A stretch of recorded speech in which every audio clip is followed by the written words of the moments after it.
Bonjour à tous et bienvenue sur le blog des nouvelles technologies. Donc aujourd'hui, je vais vous présenter la Sony Action Cam, donc qui est la caméra dite sportive et beaucoup convoitée en ce moment et qui se place très nettement sur le marché de la GoPro, un peu plus connu sur ce marché-là des caméras sportives qu'on peut retrouver aujourd'hui un peu partout, notamment sur les pistes de ski en ce moment, et également sur tout ce qui est vélo, etc. Enfin, tous les sports extrêmes, on va retrouver ce genre de caméra euh, qui, comme je l'indique, est de plus en plus convoité. Donc c'est le modèle HDR AS15. Donc c'est l'Action Cam Sony. Euh, donc ici on a le packaging complet. Donc on va retrouver notre caméra. Ici on a une petite vue, par exemple, vous voyez, vous pouvez le mettre sur vos lunettes de ski et vous allez pouvoir filmer ainsi votre super descente. Qu'est-ce qu'on a d'autre ici? On a les informations comme quoi il y a le steady shot, le slow motion en HD, et également, on va pouvoir enregistrer les photos par intervalle. Donc ça, je vous montrerai. On a également l'information comme quoi que c'est en caméra Wi-Fi et il y a une application qui s'appelle Play Memories. Donc je vous montrerai également qui permet de contrôler entre guillemets la caméra depuis votre smartphone. Et ici, on a tous les accessoires fournis. Donc également, je vais vous montrer ça. Sur le derrière, on a toutes les informations techniques, comment relier notre caméra soit sur un Mac, soit sur un Windows. Et de l'autre côté, on a les accessoires optionnels de Sony qui nous permettent de, par exemple, ici, on a un accessoire qui nous permet de brancher directement, enfin de fixer directement la caméra sur les têtes de ski pour avoir des sensations assez sympas à voir sur les bâtons. Et ici, on a également une fixation pour bandeau. Donc, par exemple, quand vous allez faire du skate, vous allez pouvoir mettre le bandeau et la petite caméra sur le bandeau. Donc, voilà pour la boîte. Donc, le plus important, c'est bien sûr de l'ouvrir. C'est ce que je vais faire. Donc, contrairement au packaging GoPro, ici, on est plus dans la boîte traditionnelle en carton. Je ne sais pas si vous vous rappelez de la boîte GoPro, mais en gros, c'est une boîte plastique avec la caméra qui est mise en avant et tout. Là, c'est plus une boîte traditionnelle euh, pour le rangement. Donc, on va retrouver. Alors, à savoir que j'ai déjà utilisé la caméra, bien sûr, pour faire quelques tests. Et je me rappelais plus exactement comment c'était rangé dans la boîte. Donc, c'est possible que ça soit pas comme ça chez vous, mais vous allez retrouver toutes les informations. Vous allez retrouver en gros les mêmes accessoires que j'ai ici. Donc ici, on retrouve notre caméra Sony avec le boîtier. Donc je reviendrai par la suite. On va retrouver également à l'intérieur de la boîte un kit de fixation ici.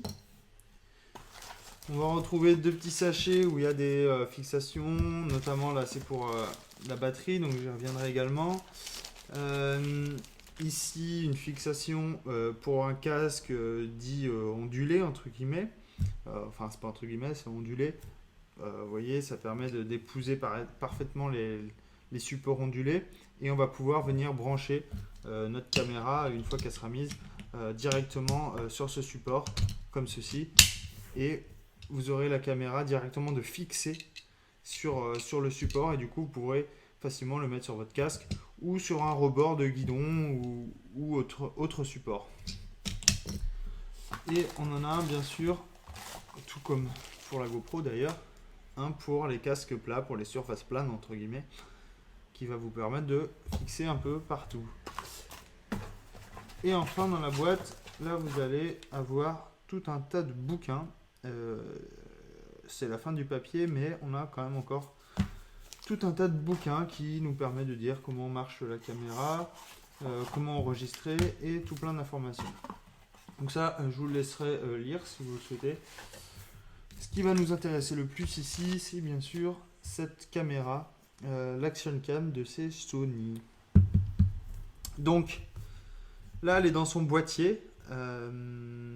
Je vais vous la sortir et puis je vous montrerai rapidement les boutons qui sont associés à cette caméra et les différents modes qu'on a accès. Donc, on va faire un petit peu de... Enfin, je vais parler un peu technique. Donc, la caméra en elle-même, donc elle est en plastique, comme vous allez le voir. Elle a un caisson également en plastique qui est étanche jusqu'à 60 mètres. On va retrouver également... Alors là, on l'ouvre ici. Il y a une petite trappe open. Donc, je viens glisser mon doigt dessus. Je soulève ici le côté. Ça se déverrouille. Et hop, j'ai accès à la trappe. Et du coup, je peux venir déloger ma petite caméra de son support.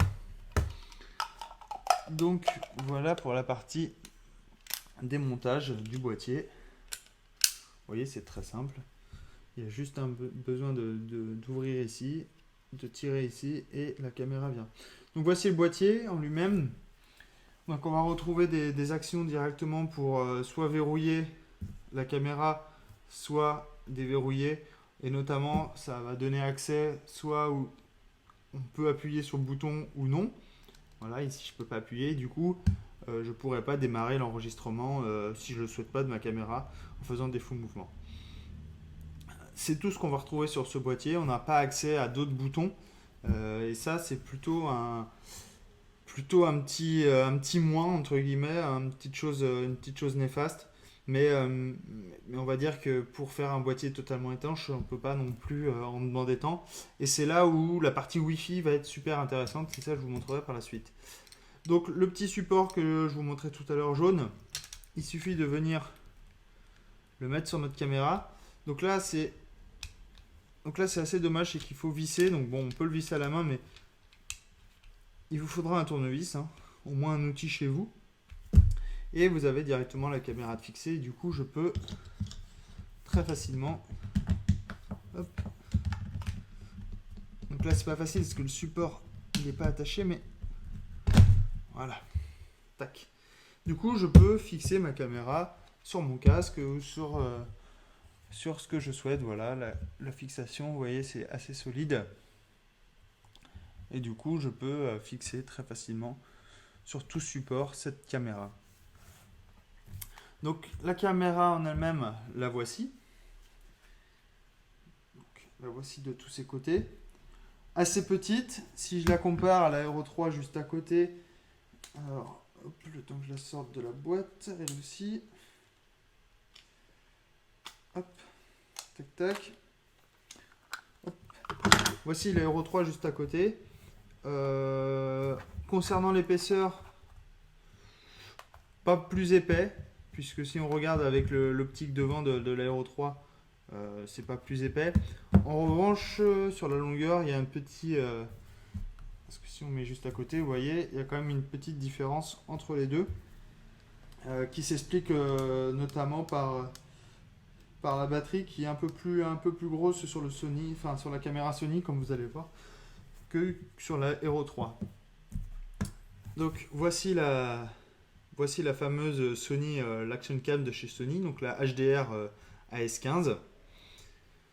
Donc comme vous voyez ici, on a un écran tactile qui va nous permettre de pouvoir sélectionner différentes options de la caméra. On va également retrouver la mention ici comme quoi que c'est en Wi-Fi. Donc ça c'est plutôt sympa. On va retrouver deux boutons, un bouton Prev, un bouton Next, donc qui va nous permettre de nous balader dans les menus et également de passer d'une option à une autre. Sur l'arrière de la caméra, on va retrouver le bouton ici Start et Stop. On va retrouver une petite LED qui s'allumera dès que la caméra sera sous tension. Et on va retrouver également le bouton Hold, comme on avait sur le boîtier, qui va nous permettre de locker la caméra et d'éviter d'appuyer sur le bouton par inadvertance. De l'autre côté de la caméra, on a différentes informations, comme quoi il y a une carte SD, etc. On a le steady shot, donc ça j'y reviendrai. Et devant, on va retrouver bien sûr, voilà, si ça veut bien, ça me faire la mise au point. Alors je vais plutôt passer par ici, ça sera peut-être plus... Ouais, ça sera mieux. Donc ici on va retrouver les embouts pour la sortie son, donc une sortie stéréo. Et on va retrouver bien sûr l'optique de la caméra, qui est une optique fish eyes, et qui permet de prendre à 170 degrés. Donc vous avez dû voir pas mal de vidéos qui sont prises justement avec ces nouvelles générations de caméras dites sportives en fait, et qui donnent un effet de zoom, enfin pas de zoom mais d'arrondi sur les images. Et du coup c'est dû à ces caméras qui ont des optiques assez grand angle, et assez courbées. On va voir qu'on peut régler un petit peu cette optique. Et on a un capteur rétroéclairé au sein de la caméra qui nous permet de prendre des vidéos en mode, enfin quand il y a très peu d'éclairage, et le rendu est assez convenable, on va dire. Donc la caméra en elle-même elle pèse 160 grammes. Voilà, c'est pesé sur balance. Donc ça c'est son poids. Donc je vais vous montrer ici ce qu'on voit mieux sur cette caméra. C'est du moins plus près en tout cas. Donc toutes les boutons ici que je vous montrais tout à l'heure. J'avais dit que c'était mieux, mais en fait il arrive. Allez. On ne veut pas faire la pointe. Voilà. Le bouton Prev, le bouton Next, etc. Donc je vais rester ici. Donc pour allumer la caméra, vous avez deux options. Soit vous lancez ici avec le bouton et du coup l'enregistrement va automatiquement se lancer. Voilà, là il dit wait. Donc là l'enregistrement se lance automatiquement. Soit vous appuyez longtemps sur le bouton Next ici. Je vais l'arrêter. Soit vous appuyez longtemps sur le bouton Next ici et également vous allez pouvoir allumer la caméra. Donc concernant les options de la caméra, donc on va retrouver donc un menu Setup. On va également retrouver un bouton Send qui va nous permettre d'envoyer des informations. Le bouton Play qui va nous permettre de lire les vidéos, et du coup, une fois relié la caméra à votre téléviseur, vous allez pouvoir lire les vidéos que vous avez pris la journée. Également un bouton, donc ça doit être pour éteindre la caméra il me semble. Choisir le mode movie, donc ça on y reviendra tout à l'heure. Le mode intervalle, donc que je vous expliquais tout à l'heure pour les photos. Et enfin le menu, on revient au menu setup. Donc voilà.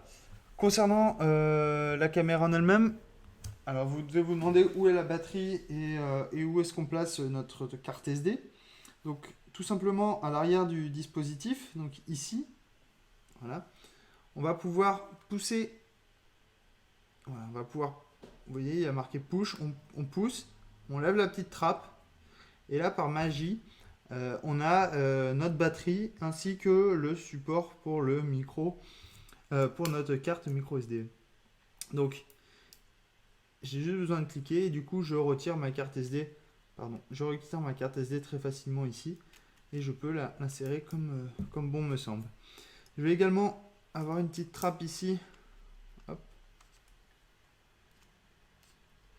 Qui va nous permettre de libérer notre batterie justement. Donc il y a deux types de batteries. Il y a la batterie X de type X que j'ai ici, donc qui délivre 2040 mAh, et il y en a une qui vient également avec ce support, donc c'est la batterie G.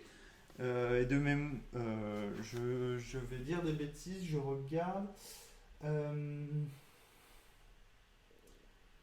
Non, je sais plus. Toc toc toc.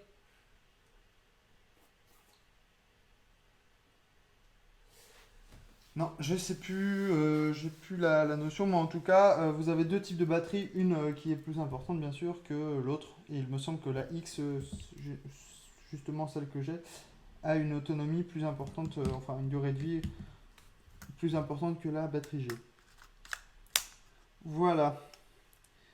Donc je pense avoir fait le tour. Et enfin, le dessous de la caméra. la petite trappe magique qui permet de... Alors, je peux pas sortir plus, c'est assez embêtant pour la vidéo.